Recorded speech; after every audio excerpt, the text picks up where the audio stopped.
ayat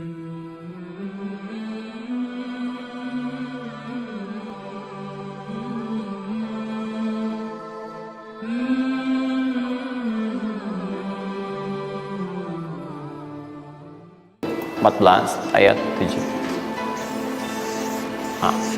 Tadi Quran surah ke-9 ayat 100 berapa tadi? 3. Quran surah 9 ayat berapa tadi? 60. Yang bonusnya jangan lupa masih di dalam kotak. Quran surah kedua ayat 261 sampai pinter. Ya, alhamdulillah, kotak wajib dihafal.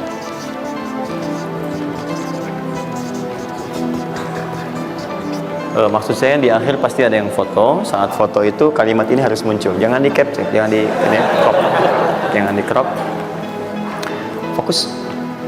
Nah, sekarang rezekinya sudah ada. Bagaimana Anda mendapatkan akselerasi dari peningkatan? Ya, baik sifatnya kuantitasnya ataupun juga nilainya. Terus. Ya, maka rumusnya kalau sudah dapat dari usaha itu, tadi kan usaha kan? Ya, ada usaha yang kedua. Masih ingat teman-teman yang punya rezeki siapa? Nah, sekarang Allah tawarkan, saya akan berikan kepada kamu, kata Allah, peningkatan dari usahamu dengan cara yang tidak terlampau susah. Kamu gak perlu kerja ini lagi, itu lagi, dan sebagainya. Tapi kamu tinggal mengimbangi saja. Kamu kerja, kamu amalkan juga yang ini. Apa amalan itu? Syukur. Perhatikan langsung redaksi dari Allah. Saya tidak akan menambah, mengurangi. La in syakartum la azidannakum. Ingat, la in syakartum, kalau kamu bersyukur kepada saya, la azidannakum, saya akan tambah bagimu. Jelas ya? Tambah di sini bukan menambah nominal, ya, karena nominal itu akan tetap. Maksudnya kalau antum 100 miliar, 100 miliar aja. Yang ditambahkan itu ada dua. Pertama, penambahan percepatan dan kemudahan dalam mendapatinya, lebih mudah dari sebelumnya. Yang kedua, penambahan keberkahan di dalamnya. Berkah itu manfaatnya lebih banyak. Yang tadinya 50.000 jadi cepat habis, sekarang tuh banyak manfaatnya. Ya, kepake gitu. Di kalau dulu tuh semua pengen dibeli, dapat 5 juta juga, cuma semua pengen dibeli baju, dibeli gitu kan? Ya, ini dibeli, lihat orang beli ini pengen beli itu. Tapi setelah antum kerjakan ini, itu asasnya asas manfaat.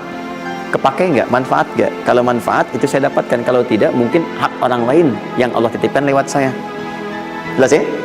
Nah, sekarang lihat bagaimana cara bersyukur itu. Cara bersyukur itu ada dua. Ya, saya percepat dan di sini kita berakhir. Saya cuma tinggal punya waktu 2 menit lagi, maka saya percepat kalimat saya. 1.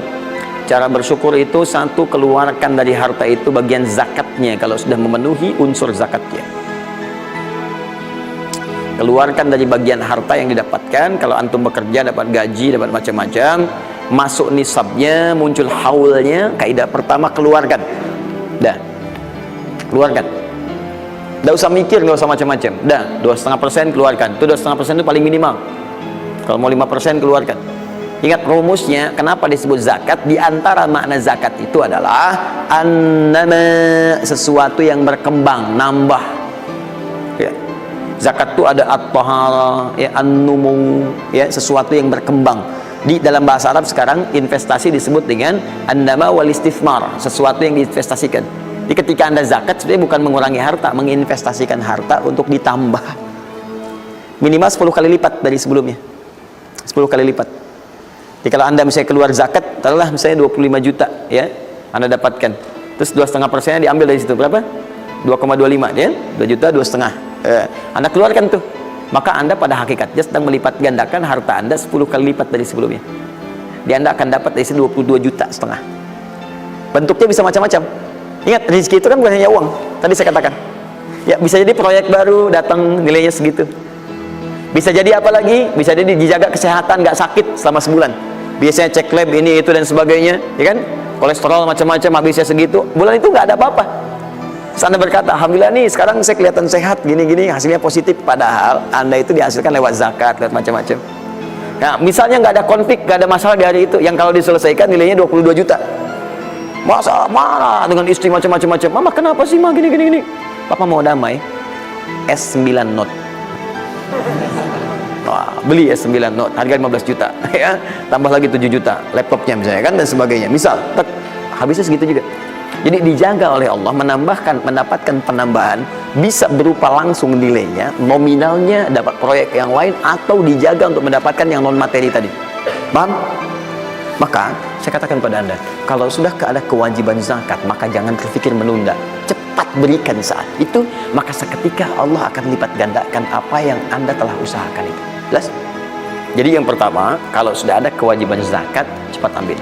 Bahkan, nah ini saya mau ambil komitmen. Saya ambil komitmen. Siap mengikuti ini? Siap berkomitmen insya Allah? Bahkan Allah langsung meminta kepada yang punya otoritas atau juga teman-teman di sampingnya untuk saling mengingatkan. Bahkan kalau punya otoritas langsung ambil. Saking inginnya Allah harta orang itu tuh terus bertambah. Maka turunlah Quran surah 9 ayat 103. Khudh min amwalihim sadaqah tutahhiruhum wa tuzakkihim biha. Muhammad, kalau dia lupa atau yang lain, ambil aja deh. Ambil aja.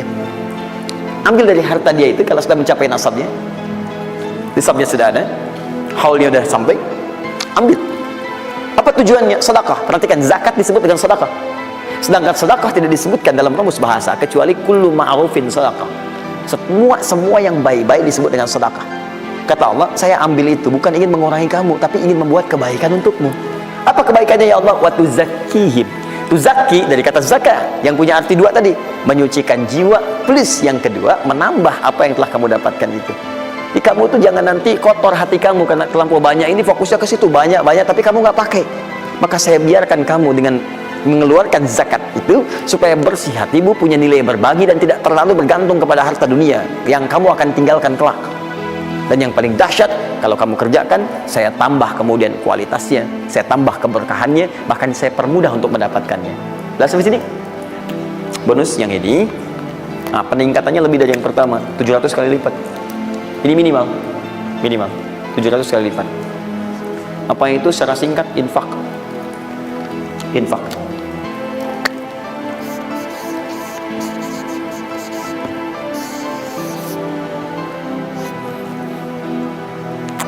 Sudah? Falul ladzina yunfiquna amwalahum fi sabilillahi kamathali habba ambatat sab'a sanabil fi kulli sunbulatin mi'atu habba wallahu yudha'if liman yasha wallahu wasi'un 'alim. Sampai ke ayat 263 sampai ke qaulun ma'ruf, ya, dan seterusnya. Lihat sini. Allah tawarkan satu amalan yang dengan ini bisa melipat gandakan sampai 700 kali. Ya, ada yang sifatnya pahala, ada yang lain-lain dan sebagainya. Ya, sederhana. Kalau Anda mau infak, mathalul ladzina yunfiquna amwalahum fi sabilillah. Baik, kalau Anda mau infak, yang infak itu bukan infak biasa, tapi infak digunakan untuk fi sabilillah. Fi sabilillah. Ini bukan zakatnya. Kalau zakat jelas sifatnya kewajiban. Zakat itu nggak bisa nawar, harus keluar. Tapi infak tidak. Infak itu dibagi dua, ada yang wajib, ada yang sunnah. Infak di sini bicara yang sunnah. Ya, infak wajib itu infak dari suami kepada istri dan keluarga. Infak, ya, itu infak. Singkatannya nafkah. Nafkah itu infak. Dari mana dalilnya Ustaz? Quran surah keempat ayat 34. Ar-rijalu qawwamuna 'alan nisa bima faddalallahu ba'dahum 'ala ba'din wa bima anfaqu min amwalihim. Ya, suami punya kelebihan dibanding perempuan, diberikan kekuatan oleh Allah untuk berusaha mencari nafkah. Nafkah itu bahasa Qurannya infak. Di antum itu memberi infak pada keluarga wajib. Wajib. Ya, tidak apa-apa ibu berdoa minta yang banyak, Bu. Minta. Suami dimudahkan, itu janji Allah kok. Jangan minta sedikit, Bu, minta yang banyak. Minta yang banyak. Karena antum, teman-teman, mencari 1 juta. Tapi ibu menjadikan 1 juta itu cukup untuk sebulan. Itu nggak mudah. Ya, maka berpartner di situ. Ya, saat suami keluar atau ibu yang berbisnis sekarang dan sebagainya, bermohon kepada Allah minta kebaikan. Ya, tapi spesial untuk kepala keluarga, ketika dia mencari nafkah, itu Allah berikan nafkah untuk satu keluarganya. Ya, kalau ibu yang punya hobi bisnis dan bukan pencari nafkah, itu yang diberikan cuma rezeki ibu aja di situ. Ya, sepanjang dia bukan pencari nafkah. Tapi kalau pencari nafkah, itu semua rezeki keluarga diberikan di situ. Nah, saya tuliskan dulu supaya fokus ya. Infak ini, kalau Anda mau keluarkan di jalan Allah, maka ada 5 golongan yang utama. 5 golongan. 5 golongan itu, ini masuk ke dalam kotak tadi yang wajib dihafalkan. Tambahan. Quran surah kedua, ayat 215. Cepat, waktu saya tinggal 5 menit. Kalau Anda terlampau lambat, saya tidak akan bisa menyampaikan rumus cepat menghafalkan apa yang telah saya wajibkan. Ya, jadi fokus baik-baik. 5 golongan ini Anda nanti lihat Quran surah kedua ayat 215. Yas'alunaka madza yunfiqun qul ma anfaqtum min khair. Kalau punya mau infak, ya rumus pertama Anda mesti keluarkan yang terbaik. Ya, yang terbaik, ingat, yang terbaik. Kalau uang sifatnya cari, jangan yang sudah kucel, nggak enak dilihat dan sebagainya. Cari yang paling bagus, yang ini itu yang diberikan. Ya, kalau makanan seimbang. Kalau Anda beli sama-sama hangat, jangan yang satu udah dingin, satu ini berikan pada orang, tidak. Kalau pakaian masih layak, bagus, ini berikan. Lihat baik-baik pada siapa itu disampaikan 5 golongan. 1 lil walidain, orang tua. Orang tua itu cepat sekali. Anda nggak usah tunggu orang tua nelpon Anda, karena sifat orang tua nggak akan minta. Cuman kadang nanya kabar, apa kabar, gitu kan? Nah, cuma Anda harus paham kondisi seperti itu. Sama seperti Anda, mama tahu makannya nak ya, lapar ya. Waktu kecil kan begitu. Anda pun mesti bisa baca sinyal orang tua. Kalau udah telepon, nanya kabar tuh, gak usah ditunggu. Begitu Anda ada kelebihan, langsung berikan. Paham ya? Bahkan jadi wasilah nanti lain waktu kalau sudah waktu luas saya berikan gambaran. Bahkan saat susah pun, saat macam-macam pun, itu ada rumus, nanti berikan infak pada orang tua. Maka ketika orang tua mengatakan, ya Allah berkahi anak saya, mudah ya, itu langsung mengguncang arsy. Nanti saya tunjukkan hadis-hadis sahih dalam kajian spesifik nanti ketika kita masuk ke dalam babnya di riwayat Al-Bukhari dalam kitabnya Al-Adabul Mufrad. Bagaimana perannya orang tua begitu penting bagi keberkahan dan pencarian usaha kita. Ya. Kemudian wal aqrabin, kerabat terdekat. Kerabat terdekat itu sifatnya ada 2. Bisa kekeluargaan, ya, keluargaan, anak paman, bibi, ya, ponakan, macam-macam dan sebagainya. Ya, kemudian bisa juga tetangga kita nih, yang samping-samping, akrobin, yang paling dekat dengan kita. Mereka itu sangat menentukan. Kalau antum nggak perhatikan, berbahaya juga bagi kehidupan antum. Antum sukses di kantor, tapi nggak perhatian sama tetangga. Begitu ada maling macam-macam, malah didorong tuh sama tetangga. Biarin aja, habisin. Bukan, memang nggak pernah perhatian sama kita, biarin aja gitu kan. Nah itu kan yang repot ya. Wal yatama, anak yatim 3. Yatim itu cepat sekali. Tapi jangan berlebihan. Ya nanti saya tutup lah. Yatim, wal masakin, orang miskin. Wabnis sabil, orang yang kesulitan di jalan. Ya, orang yang kesulitan di jalan. Anak siapapun dia, sepanjang dia sedang kesulitan, sifat orang kesulitan itu kalau dibantu, maka suara dia itu akan langsung memberikan jawaban kepada Anda. Jelas ya? Baik, tahan sini, tahan. Fokus teman-teman. Termasuk Ibnu Sabil di situ nanti, itu ada yang diartikan dengan orang-orang yang semacam belajar. Ya, kalau di luar itu banyak yang kayak ngasih beasiswa ke orang yang belajar, yang sebagainya. Ada yang pengajar, ada yang macam-macam. Itu cepat juga itu. Nah, mempraktekkan kelima itu pakai rumus yang ini yang tadi, yang 261, 263. Lihat ya, lakukan karena Allah, bukan karena yang lain. Paham ya? Dan melakukan karena Allah itu diarahkan untuk mendekatkan diri kepada Allah. Lihat cara infaknya. Misal, antum ingin ngasih misalnya kan? Nih, saya mau ngasih pakaian yang Allah sukai. Kasih baju koko, kasih sarung, ya kan? Bisa kalau dia mau sekolah, kasih perlengkapan sekolah, berikan mushaf, berikan mukena, berikan macam-macam. Ya untuk misalnya biaya sekolahnya, kalau bisa bergantung pada antum, sekolahkan ke tempat yang Allah sukai dan sebagainya. Itu cepat sekali investasinya dan pahalanya nggak akan berkurang, ngalir terus. Jadi kalau dia baca Quran, antum dapat pahala dan seterusnya. Dan itu sampaikan dengan cara yang bijak. Kalau sudah ngasih, saran saya lupakan. Jangan diungkit-ungkit, lupakan. Makanya bahasa Qurannya qaulun ma'rufun wa maghfiratun khairum min shadaqatin yatba'uha adza. Kata-kata yang baik ya, dan maghfirah, permohonan ampun, maaf ya. Kalau nggak bisa ngasih, minta maaf, langsung kemudian lupakan. Jangan diungkit-ungkit, jangan macam-macam, supaya tidak hilang pahalanya. Begitu sudah itu dilakukan, itu lebih bagus. Bahkan saat antum nggak punya pun, berkata baik lebih bagus daripada ngasih tapi seringkali diungkit-ungkit atau dengan kalimat yang tidak menyenangkan. Dikasih gitu kan, aduh mas terima kasih ya sudah dibantu gini-gini. Nggak apa-apa, itu kan rezeki cuma titipan dari Allah. Hak ibu juga, hak kita bersama. Ibu kan miskin misalnya. Itu paling gak enak ya. Dah cukup, saya tutup. Ini yang saya mohon maaf ya, mungkin teman-teman yang lain punya kebiasaan. Saya tuh kalau ada ulama atau yang lain baik, saya contohkan dari sana. Tapi kalau nggak ada, atau ada pengalaman kita yang baik yang kira-kira tidak menghadirkan perasaan yang berlebihan, saya bagi, mungkin antum bisa ikuti. Nah, saya coba membiasakan yang orang-orang dulu biasakan, guru-guru saya biasakan, dan itu pengaruhnya sangat dahsyat. Kalau antum mau lebih cepat lagi, biasakan begini. Menerima pendapatan dari manapun, walaupun bukan gaji atau apapun, cobalah antum keluarkan dari situ, niatkan sebagai sedekah.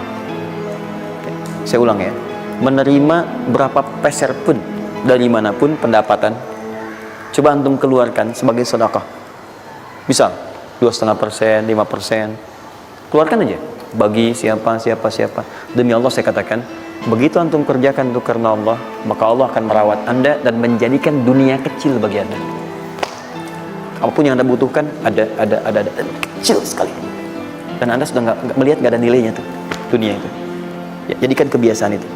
Kalau ada pakaian sudah anda pakai, datang lagi yang baru, ini yang lama kasih aja yang layak dipakai dan sebagainya. Seperti itu, biasakan. Begitu anda biasakan, nanti Allah jadikan kecil dunia bagi pandangan anda. Ada nilainya. Dah. Paham ya? Itu kalau antum mau ikuti silahkan, atau kalau mau bertahan di yang pokok silahkan. Saya sudah katakan, saya tidak akan menambah waktu lagi karena sudah jam 10.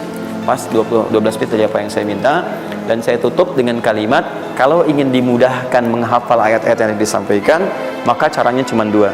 Satu, yakinkan antum bisa menghafalkannya. Yakin, jangan ragu. Bisa. Yang kedua, anggap mudah. Pokoknya kalau sedang ada merasa susah, mudah. Bisa insya Allah. Ya, siap? Ya. Mudah atau susah? Yakin? Berapa ayat tadi? Sedikit. Itu banyak tuh jadi susah. Saya ulang, jangan pulang. Mudah atau susah? Mudah atau susah? Yakin? Berapa ayat? Luar biasa. Alhamdulillah. Baik teman-teman, saya kira cukup hari ini. Ini kita pembuka. Jangan khawatir, sekali lagi anda yang tertinggal sudah saya siapkan. Ini ada 3 lembar. Insya Allah jadi panduan kita, bahkan jadi buku insya Allah. Ya. Kapan diberikan ini? Luar biasa. Baik ya. Subhanakallahumma bihamdika asyhadu an la ilaha illa anta astaghfiruka wa atubu ilaik. Wa akhiru da'wana alhamdulillahirabbil alamin. Wal 'afu minkum. Pintu masjid ini hanya ada 3. 1, 2, 3. Dan pekan depan pintu itu hanya dibuka dengan